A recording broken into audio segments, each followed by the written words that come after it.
dear kids, once again welcome to our online classes. So for your online classes, as you know, this week is about EFT.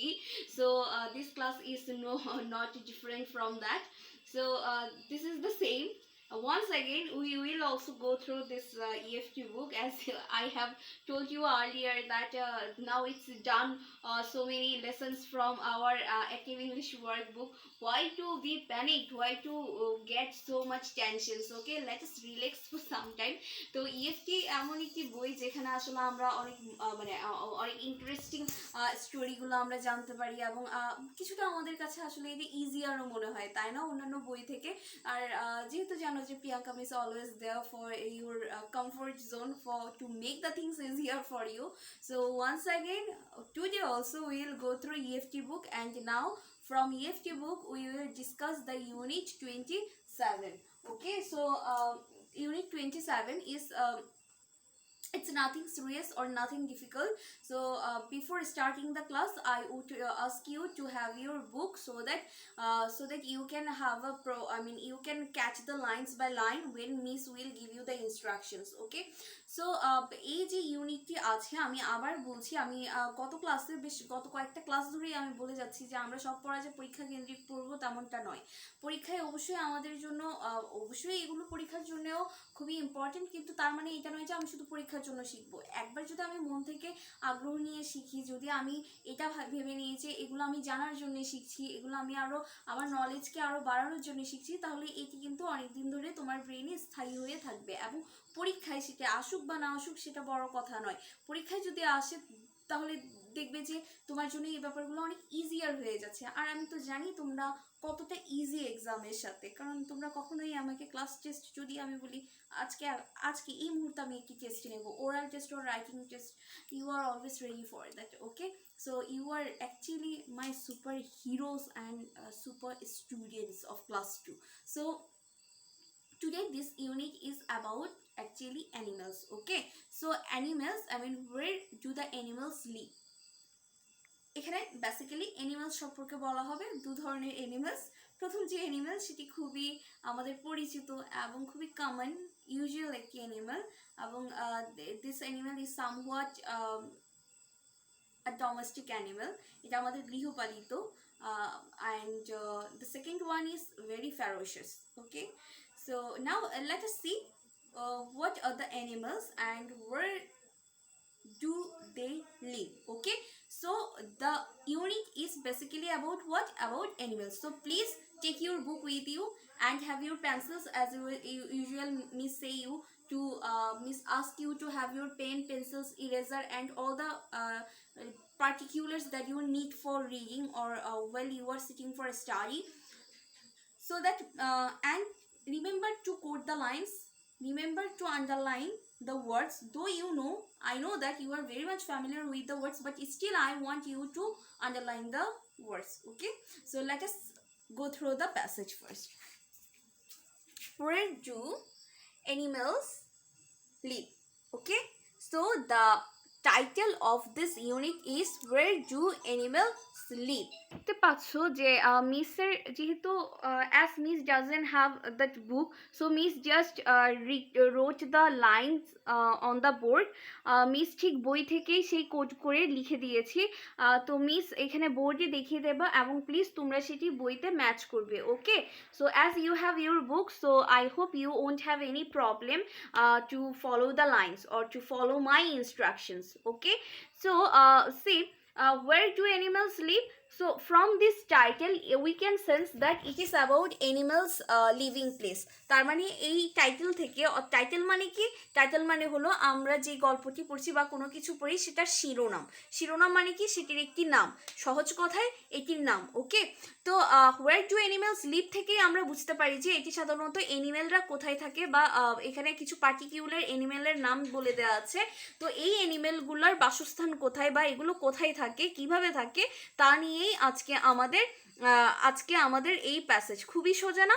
অবশ্যই সোজা। যখন আমরা প্যাসেজের দিকে যাব তখন দেখবে এটা খুবই ইজি। আর আমার যতটুকু মনে পড়ে যে ক্লাসেও আমরা এসব সম্পর্কে একটু একটু আলোচনা করেছিলাম, যেহেতু আমাদের সিলেবাসে আমরা শেষ করে অনেকটাই এগিয়ে গিয়েছিলাম। আমি তো জানি তোমরা এমনিতেও অনেক এক্সপার্ট, তো তোমরা আসলে তোমাদের জন্য সিলেবাস শেষ করা it's not a big deal at all. So from the title we can sense it's about animal and their living place. Okay, so number A is telling that it's saying this is a hen. In your book you can see a picture of hen. তোমরা প্রথমেই দেখতে পারবে মুরগি সম্পর্কে বলা আছে। তো underline this word হেন। হেন মানে মুরগি। তো মুরগি তো আমাদের গৃহপালিত পশু, আমরা তো জানি, সরি আমরা পশু না, এটা আসলে এক ধরনের পাখি। সো দিস ইজ আ হেন, ইট leaves, underline the word lives. Okay, lives, what does it mean? Lives means the living place actually, where the hen stays. Okay, lives mane bash kora. It lives on a farm. Can you remember the word farm? তোমাদের word meaning এবং sentence making এ miss coat করে দিয়েছিলাম farm. এই farm মানে কি? এই farm মানে হলো খামার। খামার চেনো তোমরা? যেখানে মুরগি হাঁস রাখা হয় সাধারণত। সো খামার, ফার্ম মানে কি? খামার। সো দিস ইজ দ্য হ্যান, ইট লিভস অন এ ফার্ম। বলা হচ্ছে যে এটি একটি মুরগি। তোমরা পাশে একটি মুরগির ছবি দেখবে, এবং এই মুরগি কোথায় থাকে? ফার্মে থাকে। ফার্ম মানে কি? খামারে থাকে, অর্থাৎ গরু হাঁস মুরগি বাসস্থান আর কি। ইট লেইস এগস। লেইস মানে কি বলতে পারো? এটি কিন্তু তোমরা তোমাদের অ্যাক্টিভ ইংলিশ ওয়ার্ক বুকেও পেয়েছো। লেইস মানে কি? LAYS। লেইস মানে হচ্ছে পাড়া, অর্থাৎ লেইস এগ মানে হচ্ছে ডিম পাড়া। ইট লেইস এগস। আমরা মুরগি তো ডিম পাড়ে, তাই না? অবশ্যই পারে, আমরা খাইও। So it Lay's eggs, it eats seeds and grain. It eats what? Seeds and grain. একবার পড়ে নাও লাইনটি। তোমরা কি পেয়েছো লাইনটি? It eats seeds and grain. দেখো এই চ্যাপ্টারে বেসিক্যালি আমরা কি পড়ছি? এই চ্যাপ্টার থেকে আমরা বেসিক্যালি মোস্ট ইম্পর্টেন্ট ওয়ার্ডস আমরা খুঁজে বের করছি। হ্যাঁ, এবং এই ওয়ার্ডগুলো সাধারণত আমরা কী হিসেবে ব্যবহার করে থাকবো? আমাদের ওয়ার্ড মিনিং এবং সেন্টেন্স মেকিংয়ের জন্য। তো একই সাথে দেখো আমরা অনেকগুলো টাস্ক একসাথে করে ফেলছি। এক তো আমরা হেন সম্পর্কে জানছি, দুই আমরা এ থেকে মিনিংফুল ওয়ার্ডগুলোকে বের করছি, যেগুলো আমাদের ডে টু ডে লাইফের জন্য খুবই ইম্পর্টেন্ট, এবং একই সাথে আমরা সেগুলো দিয়ে কি করব? সেন্টেন্স মেকিংও করা শিখব। ঠিক আছে, তো এখান থেকে আমি কয়টি ইম্পর্টেন্ট ওয়ার্ড পেলাম? এ পর্যন্ত 4টি। এখন আমি তোমাদের একটু খেয়াল করবে, the second line is it lives on a farm. It lives on a farm. Can you notice any of the articles, not articles, parts of species here? এখান থেকে কি কোনো পার্টস অফ স্পিচ দেখা যাচ্ছে? একটু খেয়াল করো তো, একটু সময় নিয়ে ভাবো তো। পার্টস অফ স্পিচের একটা অংশ হচ্ছে preposition, isn't it? Yes. So did you learn any preposition, or did you have any classes on preposition? Of course we had 2 classes on preposition, not 2 actually, so many, but basically we divided the classes into 2 parts. So আমরা মনে হয় preposition সম্পর্কে অনের ব্যবহারও পড়েছিলাম, তাই না? নিঃসন্দেহে পড়েছিলাম। তো যদি আমরা অনের ব্যবহার পড়ে থাকি, তাহলে অন এখানে কি? অন এখানে একটি প্রিপোজিশন। এভাবে আমাদের সবসময় যখনই আমরা কোনো কিছু পড়বো, কোনো একটি টপিক পড়বো, কোনো বিষয় নিয়ে পড়বো, তখনই আমাদের খুঁজে বের করতে হবে তা থেকে আমরা নতুন নতুন কি ইনফরমেশন বের করতে পারি। যেমন মনে করো আমরা এখানে পেয়েছি অন, এই সেন্টেন্সে আমরা পেয়েছি অন, তাহলে অন আমার কি? অন একটি প্রিপোজিশন, তাই না? অবশ্যই। তাহলে ইট লেইস এগস। তারপর আমরা চলো পরের লাইনে চলে যাই। আমাদের পরের line, it eats shits and sits or shits and grain. It eats shits and grains. একটু খেয়াল করো তো, shits and grain সম্পর্কে আমরা কি আগে পড়েছি না? আমাদের হাফ ইয়ারলি এক্সামে, আমাদের ফার্স্ট টার্ম ক্লাস টেস্টে আমরা পড়েছি না shits and grain? অফকোর্স পড়েছি। তো আমরা তা থেকে কি জানতে পারি? shits মানে কি? শীটস মানে হচ্ছে বীজ, আর গ্রেন মানে শস্য। দেখে থাকবে যে মুরগিরা সাধারণত শস্য ধান এসব খেয়ে থাকে, ঠিক না? বীজ। তো ইট ইটস, তো এখানে আমাদের একটা ওয়ার্ড পেলাম আমরা ইটস। এখন আমি যদি বলি ইট দিয়ে একটি বাক্য করো, এখন তোমরা হয়তো সবাই বলবে I eat rice. Why should always use I eat rice? Can't you make anything else? Can you make anything different from that? হ্যাঁ, তোমরা চেষ্টা করবে আর একটু সুন্দর কিছু বানাতে, যেমন ইট ইটস শিটস অ্যান্ড গ্রেন, এটাও তো অনেক সুন্দর একটা বাক্য। অথবা লিখতে পারো I like to it Apple, আমি অ্যাপেল খেতে পছন্দ করি। প্রত্যেকবার আই ইট রাইস, এটা কেমন হয়ে যায় না, কেমন মনোটোনাস এবং সবসময় একই একই জিনিস, খুবই কমন, সবাই পারে I eat rice. Okay, so try to make something new or make something different. Okay, try to write some more interesting lines or sentences. So it eats shits and grain. Okay, শীষ মানে কি, বীজ, বীজ মানে চিনো তোমরা, বীজ দানা। আর গ্রেন মানে কি, শস্য। ওকে, তাহলে মুরগি কি খায়, মুরগি খায় বীজ এবং শস্য। তো এই তো গেল আমাদের প্রথম অ্যানিমেল সম্পর্কে। তাহলে চলো একবার দেখে নিই। প্রথমটি কি, নাম্বার এ বলছে ইটস অ্যাবাউট এ হেন। সো এ হেন, where does a hen live? A hen lives on farm. It lays eggs, it eats sheets and grain. Now coming to the second part, say the second part is B. Number B segment. B segment says read and say. তো বিতে আমাদের আরও একটি animal সম্পর্কে বলে দেওয়া আছে, and from the name you can sense it's about one of the most ferocious animals in the jungle or forest. It's tiger. Have you ever seen tiger? Of course, so many times. You know, we maybe on National Geography, as you are very fond of National Geography channel, of course you might have seen tiger. And if you ever been to the zoo, of course there will be a tiger. And in Royal Bengal tiger is more familiar to us because our national animal is Royal Bengal tiger. Okay, so now let's get started. Let's get started with the segment B. তোমাদের সাথে নিশ্চয়ই তোমাদের বই আছে, তো তোমরা বইয়ের segment number বিতে চলে যাও। হ্যাঁ, বি নাম্বারে দেখতে পাচ্ছি আমরা again it's about an animal. So the name of this animal is tiger, তাই না? So this is a tiger, এটি একটি টাইগার মানে বাঘ।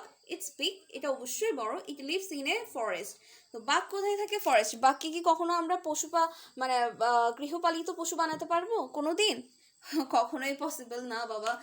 তো বেসিক্যালি যেহেতু tiger is the ferocious animal, so it might live in forest. Okay, তার জায়গা হলো ফরেস্ট কিংবা জু।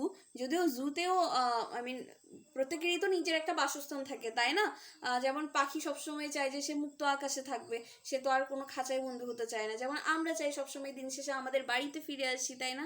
আমরা তো কোথাও বন্দি থাকতে চাই না। ঠিক তেমন টাইগারকে যদি আমরা বন্দি করতে চাই তাহলে সেটা হিতে বিপরীত হতে পারে, তাই নয় কি? So it lives in a forest. এটা কোথায় থাকে? সাধারণত জঙ্গলে বা বনে থাকে। তো ফরেস্ট মানে কি? ফরেস্ট মানে হচ্ছে বন, ঠিক আছে?